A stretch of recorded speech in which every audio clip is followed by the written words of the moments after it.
국민 5명 가운데 1명꼴로 위장 질환을 앓고 있다라는 소식을 접했는데요. 이처럼 위와 식도 질환이 많은 이유 어디에 있습니까? 위와 식도 질환이 많은 이유로 제일 좋지 않은 게 음식을 빨리 드시는 겁니다. 음식을 빨리 드시면 크게 2가지 문제가 생기게 되는데요. 첫 번째로는 음식을 빨리 드시게 되시면 침이랑 음식물이 잘 섞이지 않는다는 겁니다. 그렇게 되면 침이 하는 역할이 세균을 죽여버린 역할을 하게 되는데, 빨리 드시게 되면 침이 세균을 죽여버리지 못하고 독소와 균이 있는 음식물들이 위와 장에 트러블을 만들게 된다는 거죠. 두 번째로는 음식을 빨리 드시게 되면 과식을 하게 되는 겁니다. 우리 몸은 포만 중추라는 게 있어서 음식을 먹게 되면 배를 부르게 만듭니다. 그러면 더 이상 음식이 들어오지 않도록 머리에 신호를 보내게 되는 거죠. 그런데 포만 중추의 작동 시간은 음식을 드신 후 20분 후가 이제 시작이 되는 거죠. 그런데 어떤 분들 보시면 5분, 10분 안에 음식을 막 드시는 분들 계세요. 그런 분들은 배가 부르지 않으니까 과식, 폭식, 출출하니까 야식까지 드시게 된다는 거죠.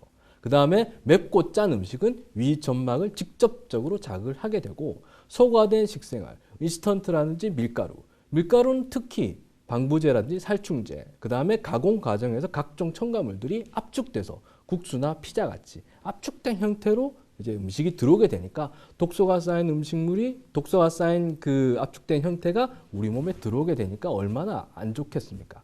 그 다음에 지나친 음주와 흡연, 알코올이라든지 타르는 위 점막을 직접적으로 자극을 하게 됩니다. 그 다음에 위 식도의 관략근을 이완시키게 돼서 음식물이 역류하게 된다든지 위산이 역류하게 되는 근본적인 원인이 된다는 겁니다. 그 다음에 스트레스를 받게 되면 우리 심장이 위축되게 되세요.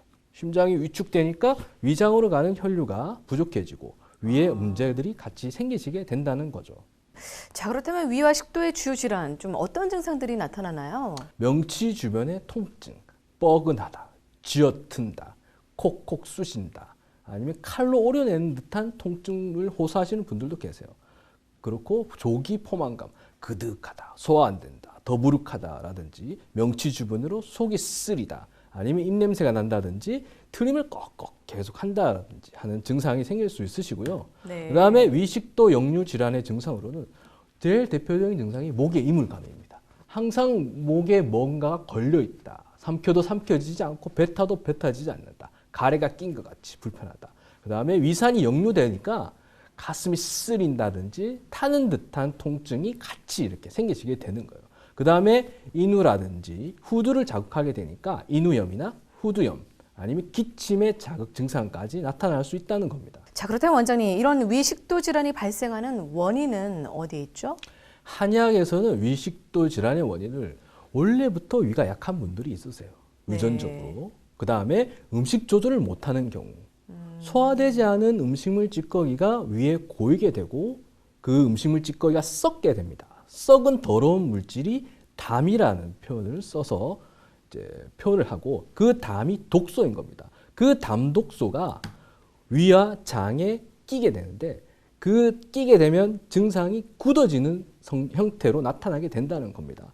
위장이 굳어져 있으니까 소화장애를 일으킨다.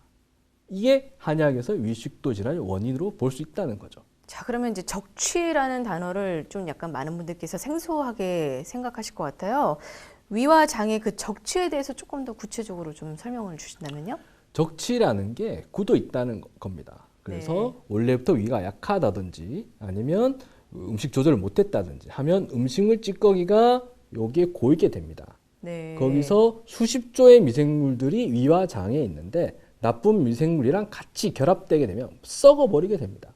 썩은 더러운 물질을 담이라 하고, 담이 위장 외벽에 끼게 되는 거죠. 그러면서 굳어지게 된다. 굳어지면 이제 위장의 장애, 그러니까 소화 장애가 굳어져 있으니까 소화가 안 되겠죠. 소화가 안 되니까 쑥 내려가지 못하고 역류가 된다든지 기타 소화 증상들이 나타나게 되는 겁니다. 자, 저희가 그래서 영상을 준비했거든요. 영상을 통해서 자세한 설명 이어가도록 하겠습니다. 동의보감을 쓴 허준 선생은 선조와 광해군 시대의 어휘를 지낸 조선 중기 최고의 의학자다.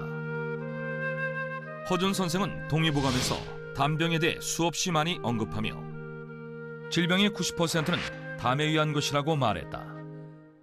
다음으로 병이 생기면 가래, 헛구역질, 구토, 신물, 어지럼증, 속 더부룩과 같은 증상이 나타난다. 한국에 허준이 있었다면 명나라에는 장경학이 있었다. 중국 현대의학의 80%가 그의 진단과 처방에 기초를 둘 만큼 영향력이 컸다. 장경학의 경학전서에 따르면 먹는 것이 소화되지 못해 굳으면 담이 되고 담이 굳어 몸에 머물면 쇠약하고 원기가 악화된다. 이 담은 결국 몸 이곳저곳에 이르지 않는 곳이 없어 오장육부의 손상을 모두 일으킬 수 있다고 하였다. 자, 그렇다면 어떤 증상이 있을 때 참지 말고 병원으로 꼭 진찰을 받아야 하는지 영상을 통해 확인해 보시죠. 트림을 계속 시도 때도 없이 하시는 분들, 그 다음에 속이 쓰리고 가슴도 쓰리고 속이 더부룩해서 소화가 안 된다. 항상 통증이 있는 분들, 그 다음에 위암 가족력이 있으면서 위축성 위염이라든지 장상피 화생같이 암의 발병률이 높은 증상을 갖고 있는 분들은 예방치료를 반드시 하셔야 됩니다.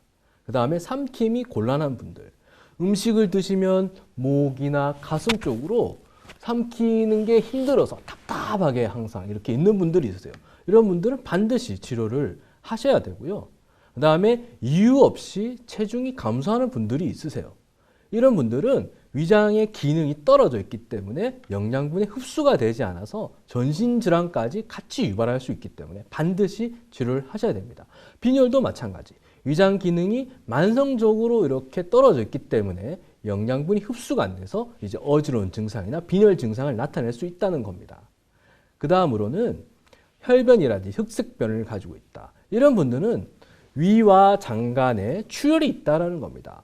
이런 분들은 반드시 검사를 하셔야 되고 치료를 받아주셔야 된다는 겁니다.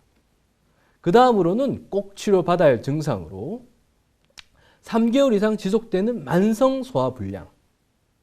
이런 분들이 이제 위장에 어떤 문제가 생겨서 영양분이 흡수가 안 되니 전신 증상을 발생시키게 되고, 그 다음에 가슴이 답답하다든지 가슴이 아프다든지 숨이 찬다든지 이런 분들은 담이 심장에 영향을 끼치기 때문에 빨리 치료를 하셔야 되는 분들이세요. 그 다음에 만성적으로 구토가 있으신 분들, 이런 분들은 위와 식도에 자극을 주기 때문에 위식도 역류 질환을 많이 유발할 수 있으세요. 반드시 치료를 하셔야 되고요. 그 다음에 두통이나 어지럼증이 원인이 밝혀지지 않는 분들, CT나 MR을 찍어도 검사 결과 나오지도 않고 특이한 결과는 없는데 증상은 계속 있으셔서 두통약을 계속 드시는 분들도 있으세요. 이런 분들은 치료가 잘 되기 때문에 치료를 빨리 해주시는 게 좋으시고, 원인 모를 만성피로, 온몸에 담독소가 쌓여있기 때문에 피로함을 느끼시는 겁니다. 담독소를 다 제거하면 몸이 가벼워진다라고 느끼는 분들이 많으세요. 담결림으로 전신이 이유 모르게 아픈 분들, 이런 분들은 곳곳에 숨어있는 담을 빼주면 전신 아픈 통증들이 사라지게 되시는 거죠. 자, 지금 말씀해 주신 이러한 증상들이 나타난다면 꼭 병원에 가셔서 좀 치료를 받아야 될 것 같은데, 나이가 들어서 그런가 보다라고 이렇게 방치하는 경우가 많으신 것 같아요. 그렇죠? 이렇게 만약에 그냥 치료하지 않고 방치하게 된다면 어떻게 되나요? 특히 식도 질환을 방치하게 되면 네. 점막을 자극시킬 뿐만 아니라 위 식도 사이에 염증을 일으키게 됩니다. 그러면서 상처를 내게 되죠.